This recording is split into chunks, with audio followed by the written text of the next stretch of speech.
Good morning, I'm Joe Fryer. And I'm Savannah Sellers. Right now on Morning News Now, closer than expected and far from over. This morning, millions of votes are still being counted in these high-stakes midterm elections. Right now, the balance of power in Congress still up in the air, and several races too close or too early to call. But we are seeing some victories for both sides of the aisle in major battleground states. In Pennsylvania, a key win for Democrats in the race for Senate, with NBC News projecting John Fetterman winner over Dr. Mehmet Oz. I never expected that we were going to turn these red counties blue, but we did what we needed to do. That's why I'll be the next U.S. Senator from Pennsylvania. When all the ballots are counted, we believe we will win this race. And in Georgia, a close race for that open Senate seat, with both candidates bracing for a runoff. I'm telling you right now, I'm like Ricky Bobby. I don't come to lose. So y'all just hang in there. I'm feeling good. I do. I feel good. At the state level, several important governor's races still undecided this morning. It's not quite the red wave Republicans were hoping for, and some of the biggest players in the party, including former President Donald Trump, are holding out hope. It has been a very exciting night. We have some races that are hot and heavy. When you wake up tomorrow, we will be in the majority and Nancy Pelosi will be in the minority. Yeah! We have full team coverage ahead for you this morning, checking in with all the key races from coast to coast. And we're going to kick things off with NBC News senior political editor Mark Murray, who joins us here on set. Will be with us over the course of the next hour. Mark, good to have you with us. So still a number of key races have not been called. A few actually have been called, maybe surprisingly early, earlier than we expected. So far, what's the key takeaway? I think another election, another surprise. I've been doing this for quite a while. And you look back at 2016, even the 2020 presidential election, and you kind of see where the winds are blowing that last week or two before the election. And then come election night, you see the returns and you get a really big surprise. And I don't think many people were thinking that the House of Representatives would still be uncalled right now. Republicans only needed to flip 5 seats, a total of 5 seats to win back. This is the lowest threshold that you had needed since 1932. So it wasn't a high bar to clear, and they still haven't cleared it yet. And you ended up hearing from the sound from House Minority Leader Kevin McCarthy, we expect to do it. That's probably correct, but if they do end up winning the House, it might be by only a few House seats, but we still have a lot of counting still to do. Then, the battle for the Senate is still undecided as well, too. But Democrats might find themselves in a position over the next 24 to 48 hours to kind of find out, will they end up controlling the House of Representatives, or I'm sorry, the Senate, and then also about that runoff that we would end up seeing potentially in Georgia. Which is where the Senate could be decided ultimately. Yeah, ultimately, and maybe not till next month. All right, Mark, let's talk now about Pennsylvania, of course. It was your hottest take for us yesterday. When I woke up about 3:40 this morning, it was called. I was surprised to see that. We talked about the potential for that to go on for quite some time.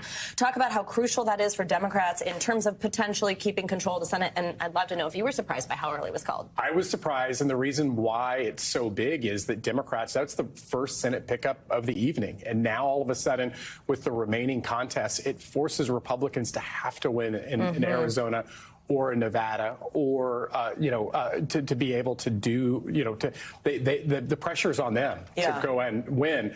And had Mehmet Oz been able to win, or we didn't know the status of that for a while, you would actually think that Republicans are probably the smart money to win the United States Senate. But now I think it's a completely jump ball, and the race that I'm going to be really following over the next 24 hours is Nevada. Right now, you end up having a situation where Catherine Cortez Masto is trailing by a couple percentage points, but the remaining vote is a lot of mail-in ballots in places like Washoe County, Clark County, the 2 biggest counties in Nevada. And so we're going to have to count those votes to see where they are. But it would not surprise me that Democrats could, once we find out all that ballots, because we could know if they still retain control of the U.S. Senate. And we should warn Nevada could take 10 days. Yeah, I was just going to say, we should warn people Nevada is a little slow when it comes to counting some of these remaining ballots. I was surprised by how quickly we saw Pennsylvania in the ballots. You know, the guidance that we'd all discussed, it's going to take a few days.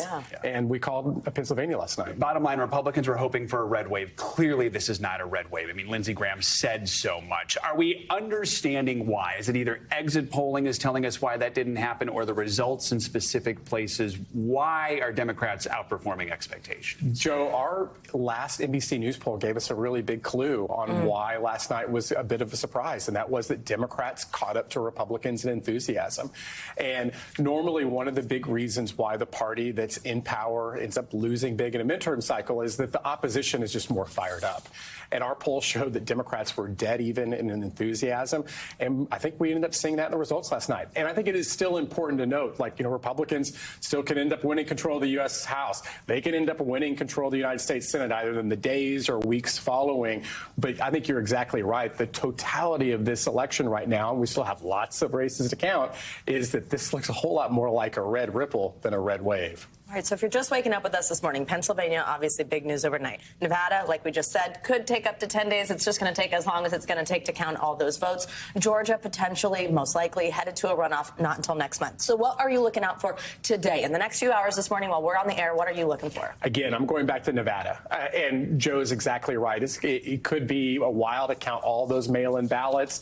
Remember, Nevada is now a big mail state. And so I think that, you know, but how the count goes in places like Clark County, which is the Las Vegas area, as well as Washoe, which is Reno, and the remaining vote there, to me, is the entire ballgame before we even get to, hey, what would be a runoff in Georgia? And that's why because I think it is much more likely we're going to know the outcome of Nevada either in the next 24 hours or the next few days than we would know the outcome of Georgia, which might not be until December. The bottom line is Democrats have already flipped one seat, so Republicans have to flip at least one more, and basically two at this point. Correct. Correct. The pressure's on them right now. All right. Mark Murray, thank you so much. You're going to be sticking around throughout the hour here, so we'll be checking back with you throughout that time. Yeah, and jump in on any of these conversations here, Mark. So let's start digging into Pennsylvania a little more. Bring in NBC News correspondent Maura Barrett. Maura, great to see you. Thanks for being with us on this big day. So, of course, the Senate is the conversation here. Turned into a big victory for Democrats, flipping a seat. In fact, John Fetterman, the state's lieutenant governor, the projected winner over TV doctor Mehmet Oz. Talk to us about Fetterman's win and how we got here. Well, guys, the fact that I'm not talking to you from a ballot processing center is frankly absolutely shocking, as you heard from Mark as well. The fact that this was called overnight was not expected by any means here in Pennsylvania. We're used to it taking quite a few days, as you might remember from 2020, and we were expecting a very tight race between Fetterman and Oz, and the margins just showed overnight that NBC News could project Fetterman to take over Republican Pat Toomey's seat. He's retiring in the new year. And this is something that we'd obviously been closely watching, the most expensive race in the country, and obviously looking at that pressure on who could be taking control of the Senate. John Fetterman coming out overnight, making a victory speech with a massive grin on his face, thanking his supporters and saying he felt humble. Take a listen to some of that speech overnight. We launched this campaign almost 2 years ago.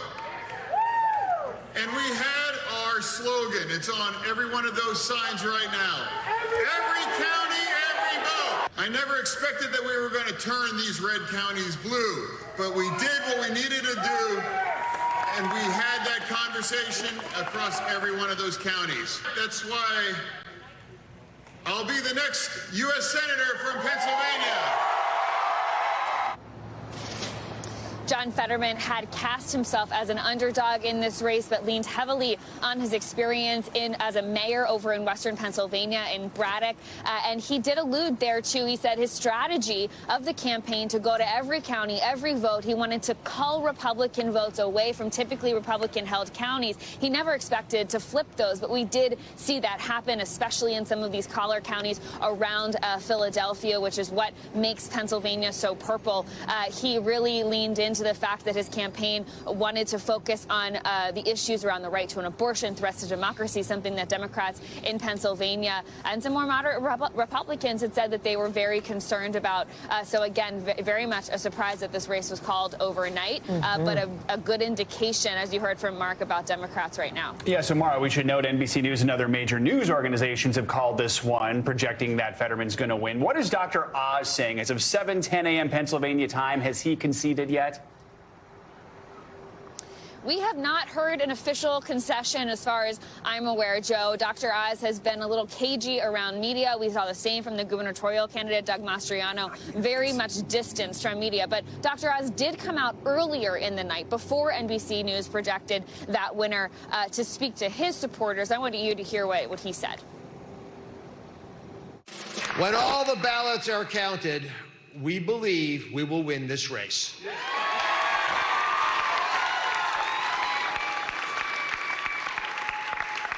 We've been closing the gap all night, and we have a lot more ballots to go. Now, to be clear, ballots are still being counted. A big chunk, thousands of mail-in ballots here in Philadelphia still being counted as we speak. But we do know that those lean heavily Democratic. And when it comes to the election-denying rhetoric that we've seen from a lot of the far-right Republicans in the state and former President Trump, who did endorse Dr. Oz just appearing with him on stage less than a week ago in the final run-up to this election, he had kind of rolled back that rhetoric in terms of trying to be associated with former President Trump, casting himself as more of a moderate. So we don't know how exactly he's going to take this approach. But as of right now, he has not officially conceded, guys. Maura, let's switch over and talk about the race for governor in Pennsylvania. We also have a projected winner here, Josh Shapiro. What should we know? So what's interesting when you look at the overlap between the John Fetterman race and Josh Shapiro is the difference in the split. John Fetterman has about a little less than a 3-point lead over Dr. Oz right now, whereas Josh Shapiro is able to come out on top of his opponent, Doug Mastriano, by about 13 points. So that shows some split ticket situations happening between Republicans and Democrats. Shapiro really leaning in to bringing over more moderate Republicans, while Doug Mastriano really was focusing on former President Trump's base, that far-right conservative base. So it does give you some indication on how Pennsylvanians were thinking in that sense in terms of who they might be supporting in 2024 and what might resonate with those voters. But Josh Shapiro thanking his supporters last night, earlier in the night, that race being called before midnight. And so this is something that kind of shows, given the state of the swing state that Pennsylvania is very, very purple, how moderates might be thinking leading up into the next couple of years. Guys? All right, Maura Barrett in Pennsylvania for us. Lots of news there this morning. Thank you, Maura. Let's head over to Georgia now, a place we might be heading to a lot in the next month. That fiercely contested Senate showdown between Democratic incumbent Raphael Warnock and Herschel Walker remains too close to call right now. But in the equally dramatic race for governor, NBC News is projecting incumbent Republican Brian Kemp as the winner. Here he is speaking on his victory over Democrat Stacey Abrams. Across the country tonight, we took the first step in saving America. This election proves that when Republicans stay focused on real-world solutions that put hard-working people first, we can win now, but also in the future, y'all. So I tell you, let's celebrate this historic victory.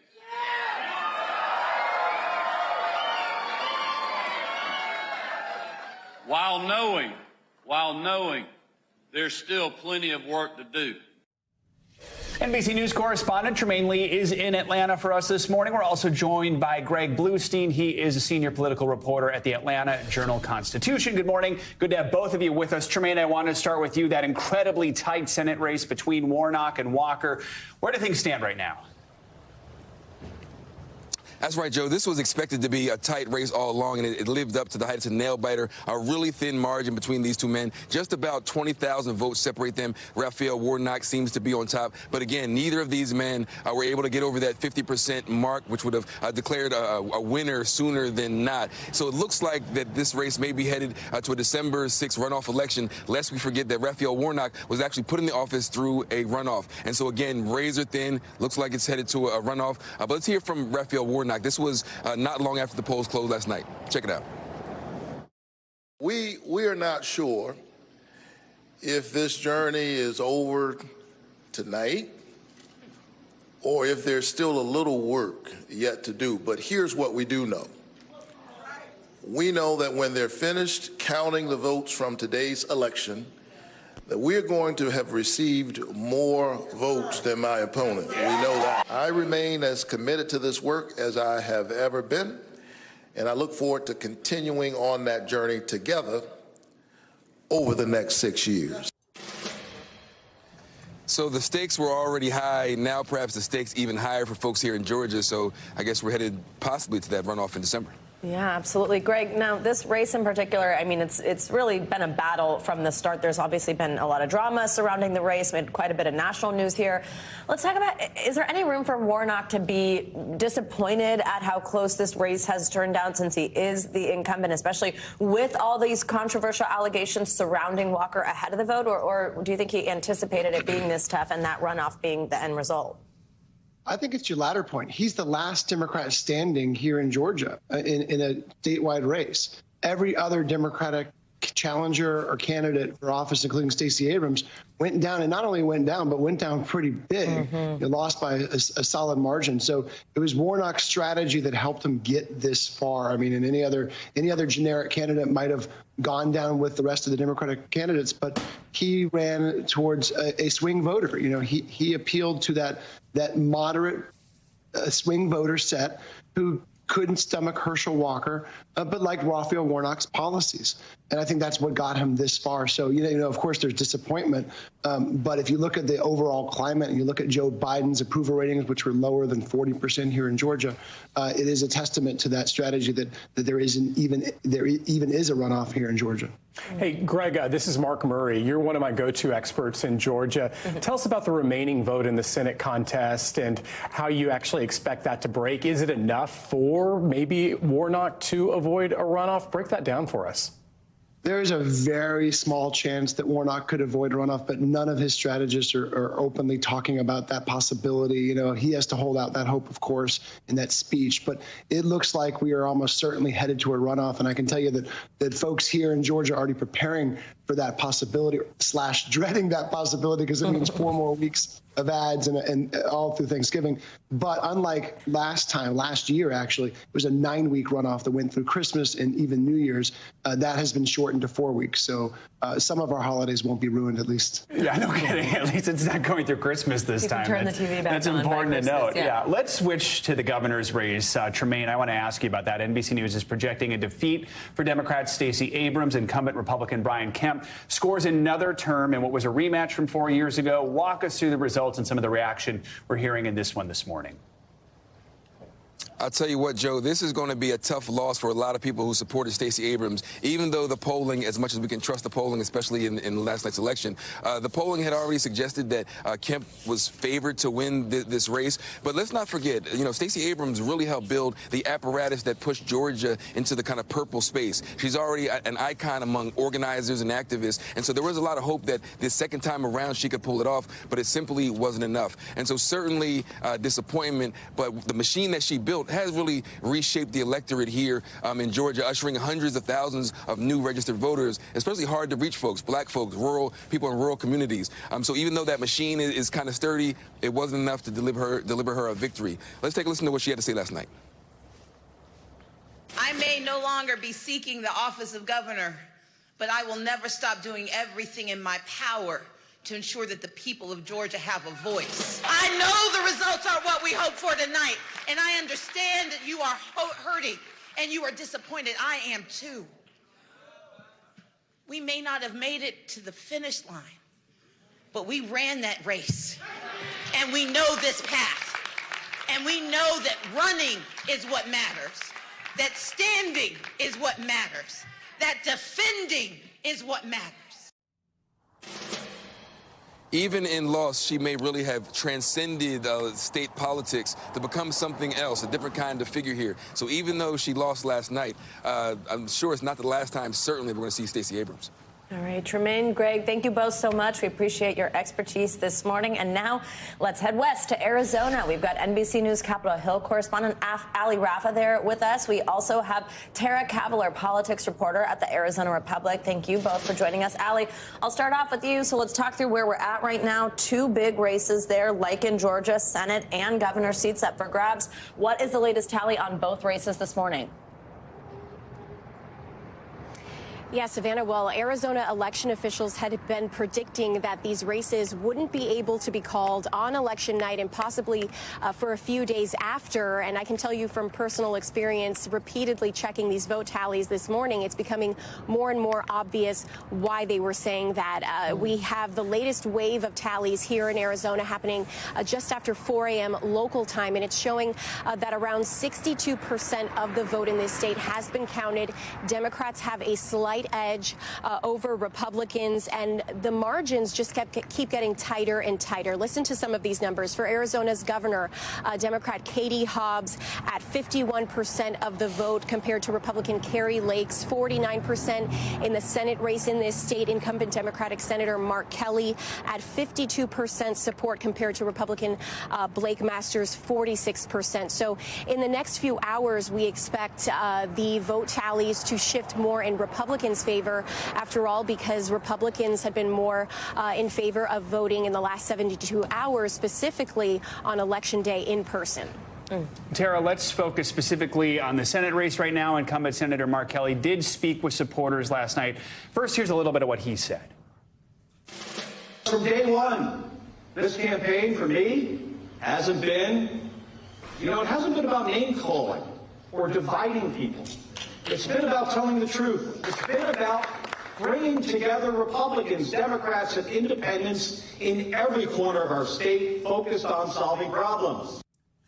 So, Tara, what else did he have to say? And behind the scenes, how is his camp feeling right now as these results slowly come in?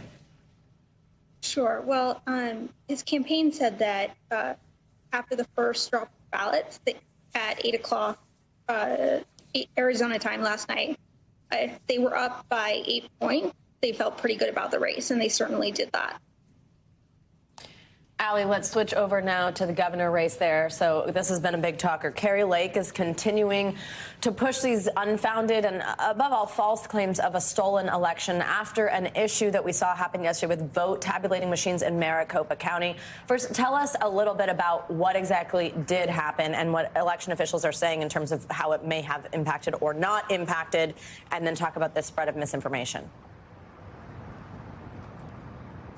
Yes, Savannah. So Kari Lake was one of several Republicans that were spreading misinformation on several social media platforms, misinformation that was that Arizona election officials were trying to debunk in real time as it was being spread out there via video, tweets, Facebook posts. And this is all because we know that 60 out of Maricopa County's 223 polling sites had machines that were experiencing these printer issues that according to election officials, every fourth or fifth ballot was just not being accepted into this machine. It wasn't misreading them, rather, it just wasn't accepting them at all. Now, since yesterday, we have learned that at least 17 of those 60 polling sites have had their machines fixed. Whether more have been fixed overnight or whether more have been taken here possibly to the Maine County Recorder's Office is still unclear. But we do know that Kari Lake was, as I mentioned, among several Republicans who were spreading these misinformation about people having to stay in line because of long lines caused by these machines. And despite all of this, she came out during her election watch party last night, slamming the process that election officials were using to get all of these votes tabulated yesterday. Take a listen to what she had to say. We had a big day today, and don't let those cheaters and crooks think anything different. We had great patriots around this state show up today. It was so amazing. They showed up at the polls early this morning, only to be told the election equipment didn't work. Election officials offered voters several other options to be able to get their votes counted in time before polls closed yesterday. And election officials inside tell us that those votes will start to be counted in less than 2 hours now when this office opens at 7 a.m. Savannah. Tara, you don't have to look back very far to a time when Arizona had 2 Republican senators along with the Republican governor. Now suddenly they have 2 Democratic senators, and we have these very, very close races here in 2022. And it's really a purple state now. Help us understand the independent voters there who swing things back and forth and just how crucial that independent vote is. Well, independent voters consist of a third of registered voters in the state. But I guess I would disagree with the assertion that Arizona is a purple state. I think that it's still very much a red state when you look at voter registration. But candidate quality really matters. And so, for example, Senator Kelly was a very strong candidate. And same with the Attorney General candidate, Chris Mays, who is tracking along the same lines as her counterpart, Dee Hobb, in the governor's race. All right, Allie and Tara, thank you both so very much. We appreciate it. And for a look at the big picture here, we want to bring in NBC News reporter Julie Sirkin. Julie, good morning to you. So as things stand right now, Republicans have been able to flip, I believe, 11 seats in the House with a net gain of 8 seats. Walk us through how that happens. We don't really know who's going to control the House yet, but what it could mean for the Biden agenda moving forward if Republicans do, at the very least, have control of the House. Yeah, well, look, good morning to you guys. Look, in the words of Senator Lindsey Graham, this was anything but a red wave. And in the House, remember, as you've heard all along, Republicans only needed to pick up 5 seats in order to take control of the House. So the question since yesterday was really how many seats they're going to have an advantage of rather than will they win. It's notable that at this hour, the morning after election night, and what was supposed to be, according to many Republicans, I've spoken to a sweep for Republicans, that we still don't know who will control the House and who will control the Senate. But to your point, if Speaker McCarthy potentially is working with a narrow margin of 5, 7, anything really under that 25 to 30 threshold they thought they were going to get, he's going to have to make tougher decisions in order to try and get things passed. We're not looking at a Congress that will essentially be able to send massive pieces of legislation to President Biden's desk because Biden still holds the veto pen. But instead, we're looking potentially at a Republican-controlled House. Potentially, we don't know yet what's going to happen in the Senate, that will focus almost certainly on investigation. Let's talk about the Senate and kind of what the potential options are here and how Democrats may be feeling, specifically because of flipping that seat in Pennsylvania with the win for John Fetterman. What do you think that means Democrats are feeling now about their chances of holding on to at least the Senate? I think Democrats are feeling good. When I was talking to Republicans the last couple of weeks, they were telling me they thought they'd pick up 52, 53 seats. Now we're seeing much tighter margins. Democrats at this hour could potentially hold the Senate, or it could be split 50-50. We really don't know the direction in which it'll go. But Democrats hanging on to New Hampshire, for example, with Maggie Hassan. Some of these other key races, of course, we don't know yet, like Mark Kelly, but he is edging above his opponent, Blake Masters. They're really being able to hold on to their own, flipping that seat in Pennsylvania that you mentioned as well, that Republicans that I spoke to yesterday, hours before the polls closed, were telling me they still thought Oz had a chance in Pennsylvania. Georgia's going to come down to the wire. We already know that. The runoff in December, but Minority Leader McConnell, who potentially could be majority leader still, has been saying in last recent months that it all comes down to candidate quality. He's been setting the stage in numerous press conferences that he's been holding, seeming to suggest that these Trump-backed candidates aren't going to perform well when it comes to the general election. We'll see if he's right.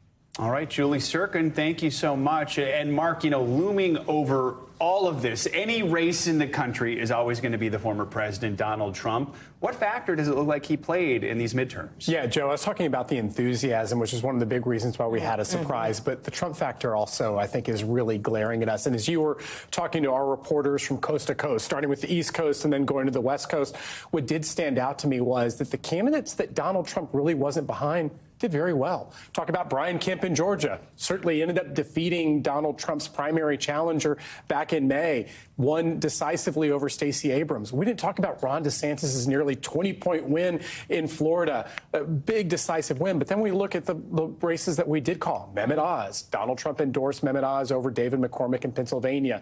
We ended up having a situation where Herschel Walker, whom Donald Trump's handpicked for that race, we might be headed to a runoff there. And so looking at the candidates that Donald Trump endorsed and the ones that ended up losing and are struggling, I think really does stand out to me. Thanks for watching our YouTube channel. Follow today's top stories and breaking news by downloading the NBC News app.